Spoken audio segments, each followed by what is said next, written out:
स्वामी समर्थ. स्वामी समर्थ महाराज आणि सुंदराबाई यांची कथा ही अक्कलकोट स्वामी चरित्रातील एक अत्यंत महत्त्वाची आणि शिकवण देणारी घटना आहे.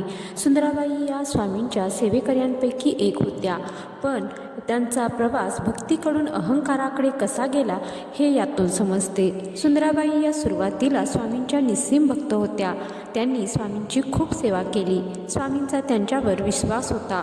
त्यामुळे हळूहळू मठाचे सर्व व्यवस्थापन सुंदराबाईंच्या हातात आले. स्वामींच्या दर्शनाला कोण येणार, प्रसाद कोणाला मिळणार आणि स्वामींशी कोण बोलणार हे सर्व सुंदराबाई ठरवू लागल्या. सत्तेमुळे सुंदराबाईंच्या मनात अहंकार निर्माण झाला. त्या स्वतः स्वामींच्या सर्वात जवळच्या समजू लागल्या. त्यांनी अनेक गरीब भक्तांना स्वामींच्या दर्शनापासून रोखले आणि श्रीमंत लोकांकडून पैसे घेऊन त्यांना दर्शनाची परवानगी देऊ लागल्या.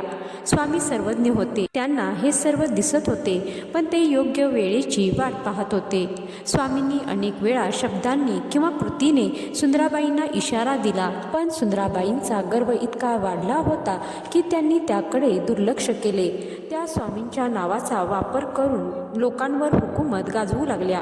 एकदा तर त्यांनी स्वामींच्या झोळीतील वस्तूंचाही अपहार केला. शेवटी सुंदराबाईंचा अन्याय आणि अहंकार मर्यादेच्या बाहेर गेला. स्वामींनी त्यांना मठातून बाहेर काढण्याचा निर्णय घेतला. सुंदराबाईंना वाटले की स्वामी त्यांच्याशिवाय राहू शकणार नाहीत, पण स्वामींनी त्यांना कठोरपणे दूर केले. सुंदराबाईंना मठातून घालवून दिले गेले आणि त्यानंतर त्यांची अवस्था अत्यंत दयनीय झाली.